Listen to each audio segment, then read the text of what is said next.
Hello everyone. मेरा नाम आशय है और आज हम एक नए वीडियो के साथ आए हैं जिसमें कि हम लोग ये जानेंगे कि एनसीईआरटी बुक्स जो आती हैं क्लास 11th और 12th की उसको कैसे पढ़ा जाए। ये वीडियो सिर्फ ह्यूमैनिटीज स्टूडेंट्स के लिए है या फिर आर्ट्स स्टूडेंट्स के लिए है जो क्लास 11th या 12th में है। ये सीबीएसई या किसी भी स्टेट बोर्ड के लोग के बच्चे इस वीडियो को देख सकते हैं अपने रेफरेंस के लिए। तो फर्स्ट ऑफ ऑल आप सभी को अपने चैनल पे वेलकम करते हैं और साथ ही साथ आप सभी योद्धाओं का वेलकम करते हैं। अब आप सभी सोच रहे होंगे कि मैं आपको योद्धा क्यों बोल रहा हूँ। तो इसलिए क्योंकि ह्यूमैनिटीज सब्जेक्ट को 11th और 12th में लेना ये बहुत ही बड़ा बात है एक्चुअली। क्योंकि जल्दी तो एक पेरेंट्स मानते नहीं है, एक अलग ही फैमिली प्रेशर होता है, एक अलग ही पीयर प्रेशर होता है, फ्रेंड्स का प्रेशर होता है, सोसाइटल प्रेशर होता है कि आप ह्यूमैनिटीज क्यों ले रहे हैं। तो सबसे इसलिए आप सभी का welcome and at the same time I congratulate you कि आप सभी लोग ने अपना प्रेफरेंस को अच्छे से चूज किया कि हाँ आप लोग साइंस या मैथ्स या बायोलॉजी नहीं पढ़ सकते हैं, आप एसएसटी सोशल स्टडीज के लिए बने हुए हैं, आपने इसको चूज किया, इसके लिए मैं आपको सबसे पहले कॉन्ग्रेचुलेट करता हूँ। इसके अलावा एक और बात के लिए मैं आपको कॉन्ग्रेचुलेट करता हूँ कि आपने अपने पेरेंट्स को कन्विंस किया कि वो आपको ह्यूमैनिटीज या आर्ट्स सब्जेक्ट लेने दें। सबसे पहले हम लोग आगे बढ़ने से पहले बता देते हैं कि इस वीडियो में एक आपके लिए स्पेशल सरप्राइज है कुछ, तो पूरा वीडियो देखते रहिए। इस वीडियो के बीच में आपको सरप्राइज के बारे में पता चलेगा। सबसे पहले हम लोग जानते हैं कि ऐसा क्या हम लोग ना करें 11th या ये चीज 11th और 12th दोनों स्टूडेंट्स के लिए है जो किसी भी बोर्ड्स के हैं, जो ह्यूमैनिटीज और आर्ट्स के स्टूडेंट हैं। तो सबसे पहला बात, एनसीईआरटी बुक्स को देख करके आप डिप्रेस्ड ना होइए। और मुझे पता है, मैं खुद एक ह्यूमैनिटीज का स्टूडेंट रहा हूँ। मैंने 12th 2020 में पास आउट किया और मैं वहाँ पे मुझे 94% आया। तो सबसे पहले आप तो बुक को देख के ना डिप्रेस होइए, मुझे पता है वो बहुत लेंदी बुक है। साथ ही साथ यूट्यूब पे मैंने अभी देखा कि काफ़ी सारे लंबे लंबे वीडियोस बना रखे हैं लोगों ने, 1 घंटे 2 घंटे के एक एक चैप्टर्स पे। स्ट्रिक्टली मैं आपको वार्न कर रहा हूँ, वैसे वीडियोस के एकदम मत देखिए, एकदम भी मत देखिए। तीसरा, एक जो एनसीईआरटी बुक्स है उसको नॉवेल की तरह मत पढ़िए। आप अगर पढ़ेंगे तो आपको एक तो बहुत डिफिकल्ट है 11th-12th का ह्यूमैनिटीज का बुक पढ़ना। अगर आप उसको पढ़ेंगे टीचर्स के हेल्प के किसी गाइडेंस से तो पढ़ते पढ़ते आपको समझ में तो आएगा वो, लेकिन वो एक लास्ट लॉन्गर आपके दिमाग में नहीं रहेगा। ये गलती मैंने खुद की है क्लास 11th के एनसीईआरटी बुक को पढ़ के। अभी मुझे अगर कोई क्लास 11th के का कोई भी क्वेश्चन पूछ देगा तो मेरे लिए थोड़ा डिफिकल्ट होगा उसको आंसर करना। तो ये गलती आप लोग एकदम भी मत करिएगा। इसके पीछे एक साइकोलॉजिकल रीजन भी है एक्चुअली। क्योंकि आप जब देखिएगा अपने बुक्स को तो आप देखेंगे कि उसमें बहुत ज़्यादा फैक्ट्स हैं, बहुत ज़्यादा हिस्ट्री, और देखिए हिस्ट्री के बारे में देखिएगा तो उसमें और भी ज़्यादा आपको दिक्कतें आएंगी। तो इसलिए एक साइकोलॉजिकल रीजन भी कि अगर एक बार में कोई इंसान अगर 9th-10th का बच्चा अगर पास करके 11th-12th में आता है और वो देखता है कि अरे इतना ज़्यादा कंटेंट पढ़ना हम लोगों को और इसमें से एग्जाम आएगा, तो वो थोड़ा डिस्टर्ब हो जाता है। तो इसलिए एक बार में उस बुक को ना पढ़ें और खास करके लंबे यूट्यूब वीडियोस को तो एक बार में देखने की गलतियां एकदम भी मत करें। एकदम स्ट्रिक्टली मैं वार्न कर रहा हूँ आप सभी 11th-12th के स्टूडेंट्स को। अब हम लोग आगे बढ़ते हैं कि कैसे हम लोग एनसीईआरटी बुक्स को पढ़ें। तो सबसे पहले आप सभी लोग 4 या 5 पेजेस पढ़ें, उससे ज़्यादा नहीं। एक चैप्टर पकड़ें, for example NCERT book chapter, NCERT का एक चैप्टर ले लें, उसमें टोटल 10 से 15 पेजेस होता है। उस 10-15 पेजेस में से आप एक टाइम में, एक दिन में, एक समय में बस 4 या 5 पेज पढ़िए। उसके बाद आप 15 से 20 मिनट का ब्रेक लीजिए।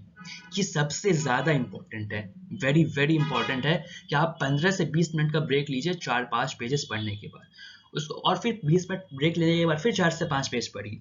ऐसे करिएगा तो आपका 3 से 4 घंटे में एक दिन में एक चैप्टर कंप्लीट हो जाएगा। तो डेडलाइन रखिए कि एटलीस्ट एक दिन में 2 सब्जेक्ट को आप लेकर के चलिए। तो एक दिन में अगर आप एक चैप्टर का 4 से 5 पेज पढ़ते हैं तो 3 से 4 टाइमलाइंस में आपका ये कंप्लीट हो जाएगा।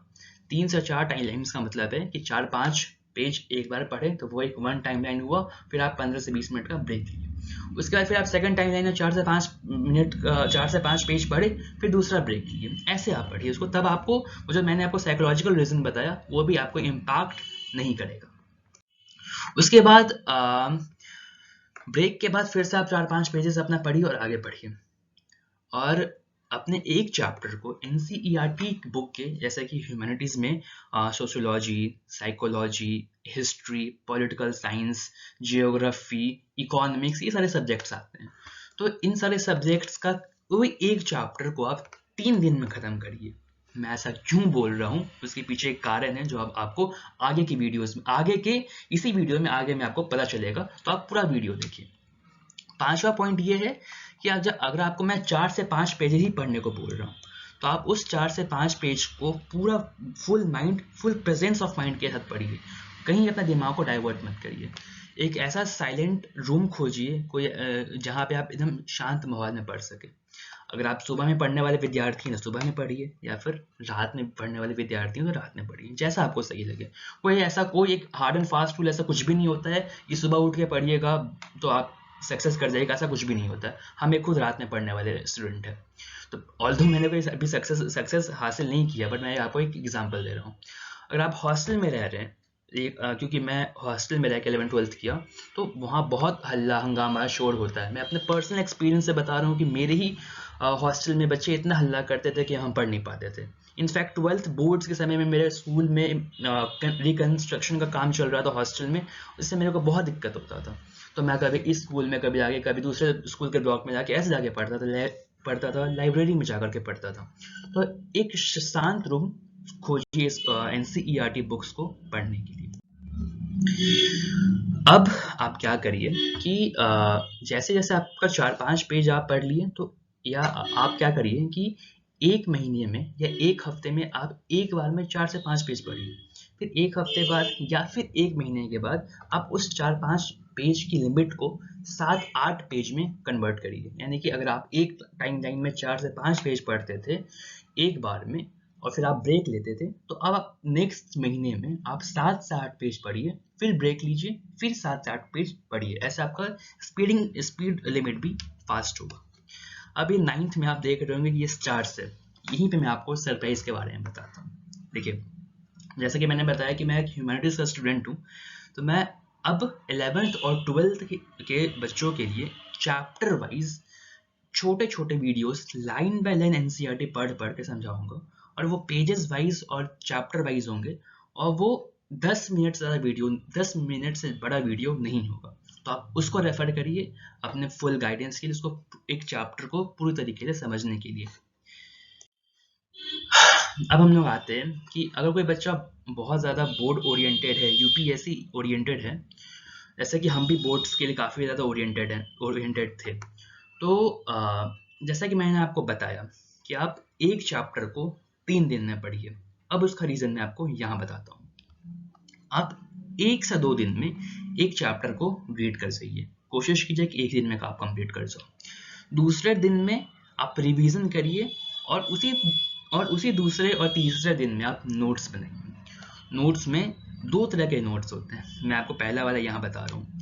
नोट्स जो है वो 1 मार्कर क्वेश्चंस का भी बनाइए आप, क्योंकि बोर्ड्स के पैटर्न में अब 1 मार्कर क्वेश्चंस भी आने लगे हैं, तो आप वो 1 मार्कर क्वेश्चंस को ज़रूर बनाइए।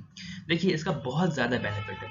पहला तो आपको बोर्ड्स में हेल्प करेगा, जो आपका अल्टीमेट गोल है अभी के लिए, फॉर प्रेजेंट थिंग। फ्यूचर में आपका वो यूपीएससी या किसी भी फर्दर एग्जाम्स में आपको वो 1 मार्कर क्वेश्चंस हेल्प करेगा। फॉर एग्जांपल, अगर आप 12th में अगर आप पढ़ रहे हैं कि दांडी मार्च कब हुआ था, कहाँ हुआ था, किसने किया था, ये सब अगर आप पढ़ रहे हैं, अब वो 1 मार्कर क्वेश्चंस जो है वो आपको बहुत हेल्प करेगा, और साथ ही साथ वो आपके जीके के नॉलेज को इनहेंस करेगा।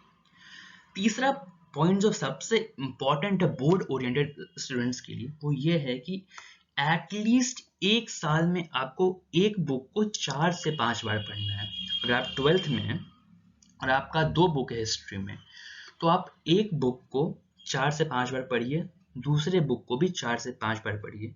एटलीस्ट हम कह रहे हैं, मैक्सिमम का तो कोई लिमिट ही नहीं है, लेकिन 4 से 5 बार पढ़िए। हम अगर अपना एक्सपीरियंस बताएं, तो मैंने हिस्ट्री बुक को 6 बार पढ़ा था, पॉलिटिकल साइंस के बुक को 7 बार पढ़ा था, और जियोग्राफी को 4 बार पढ़ा था। तो एटलीस्ट हम आपको बता रहे हैं कि आप 4 से 5 बार जरूर से जरूर पढ़िए इसको। उसके बाद अब हम लोग आते, यहाँ पे आपने देखा होगा पिछले स्लाइड में कि वहाँ पे एक स्टार करके मैंने जगह छोड़ा था। तो अब मैं बताता हूँ जो सबसे एक दूसरा सरप्राइज था आपके लिए। उसमें जो तीसरा दिन होगा आपके चैप्टर को पढ़ने का, मैंने आपको बताया ना 3 दिन में आप एक चैप्टर कंप्लीट करिए। तो जो तीसरा दिन होगा वो आपका डी डे होगा। दूसरा डे आप जैसा आपका रीडिंग स्पीड है वैसा उस हिसाब से मैं बता रहा हूँ। स्पेशली मैंने तीसरा दिन आप सभी के लिए चूज किया है ऑन एवरेज बेसिस। तो तीसरा दिन जो होगा वो आपका डी डे होगा। तीसरा दिन आप सब कुछ त्याग दीजिए। तीसरा दिन आप पहला दिन में आप 1-2 घंटे में एक चैप्टर कंप्लीट किए, फिर थोड़ा देर वेट करके आप दूसरे सब्जेक्ट का चैप्टर्स कंप्लीट किए। उसके बाद आप आराम से इंजॉय करिए, कुछ एकदम चिंता मत करिए, फुल इंजॉय कीजिए। हॉस्टल में तो हॉस्टल लाइफ इंजॉय करिए।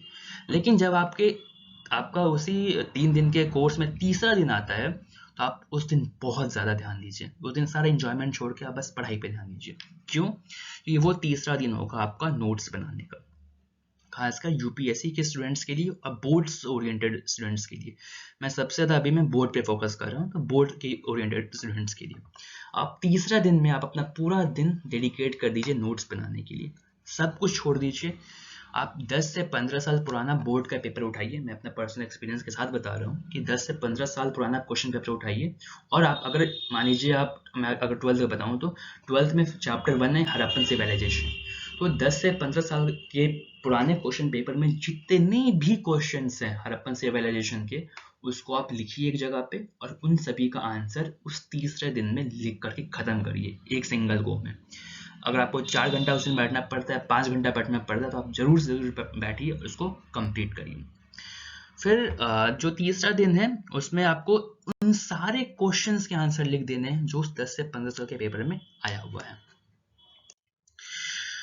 फिर वो तीसरा दिन में आपको सारे आंसर पॉइंट वाइज लिखने हैं। मैं स्पेशली यहाँ बोर्ड पे फोकस करके बोल रहा हूँ, यूपीएससी में तो पैराग्राफ में लिखना होता है। बोर्ड ओरिएंटेड स्टूडेंट्स के लिए मैं बता रहा हूँ कि आप आंसर को पॉइंट में लिखिए।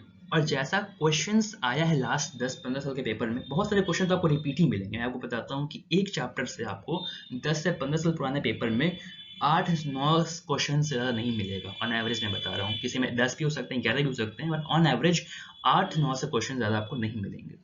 अगर 5 मार्क्स का क्वेश्चन है तो आप उसके लिए 6 से 7 पॉइंट्स लिखिए। जैसा कि मैंने आपको बताया, आंसर को आप बोर्ड में अगर आप अपीयर हो रहे हैं तो 6 से 7 पॉइंट्स में लिखिए। और 6 मार्क्स के क्वेश्चन को 7 से 8 पॉइंट में और 8 मार्क्स के क्वेश्चन को 8-9 पॉइंट्स में लिखिए। ये बहुत इंपॉर्टेंट है एक अच्छा मार्क्स स्कोर करने की। अब वेरी वेरी इंपॉर्टेंट, सबसे इंपॉर्टेंट बात मैं आपको ये बता रहा हूँ कि जब आपने फॉर एग्जांपल आज तीसरा दिन आपका और आपने उस नोट्स को कंप्लीट कर लिया, 8-9 क्वेश्चन जो था 10 से 11 साल का पुराने पेपर का, आपने उसको लिख लिया।